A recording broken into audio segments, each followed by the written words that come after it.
Joining me now for more from Florida is John Browne, former member of British Parliament. Thank you so much for joining us. Hello, Elaine. Thank you for having me. You know, at a time of economic austerity measures in the UK, should there be a bigger focus on immigration?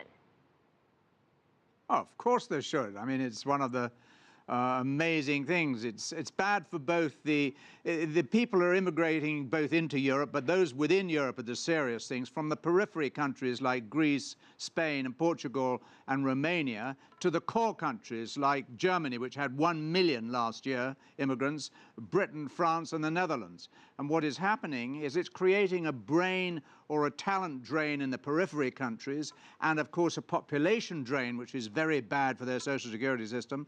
And in the core countries to which they're going, it's overloading the social benefits, overloading the infrastructure and housing, and taking jobs from young people. And so it's a very bad thing, but it's part of the European Union, this awful Euro-Soviet, to which the leaders, some would say treacherous leaders of Europe, drag their people by the nose without consulting them. Well, Mr. Browne, and now people are waking up. And Mr. so Browne, you've got huge vote. I want to ask you about that, because how do the new British immigration laws square with the EU rules about free cross-border passage across European boundaries? Well, of course, they're totally against they're contrary to the new European rules, and that is why it is not in Britain's interest to be in the European Union. My old parliamentary colleague and friend, Lord Lawson, who was Chancellor of the Exchequer, said only last week Britain must leave the European Union, and the costs of leaving are far less than the costs of staying in. And people are waking up to this awful Euro-Soviet, and you've got a tremendous growth of the United Kingdom Independence Party in Britain under the fantastic leadership of Nigel Farage. You've got the same thing happening in France with the Nationalist Party under Marine Le Pen, the same thing happening in the Netherlands under Charles Wilders, and in Germany itself, this new party under Mr. Felt, anti-European Union. The people are waking up. Why should hard-working people in Germany subsidize people retiring at 50 and lying in the sun in the southern countries around the Mediterranean?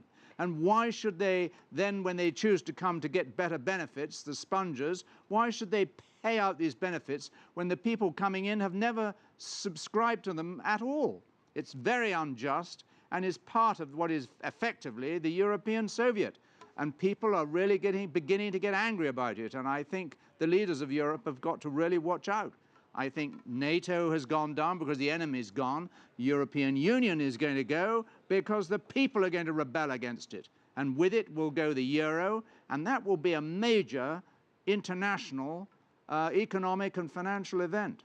Mr. Browne, we only have a short amount of time left. Talk about the similarities between the immigration issue in the EU and in the UK, because we're only now seeing something about immigration come about in the UK when we've seen protests in other countries like France and Germany. Oh, there have been protests in Britain, but all kept under the rug.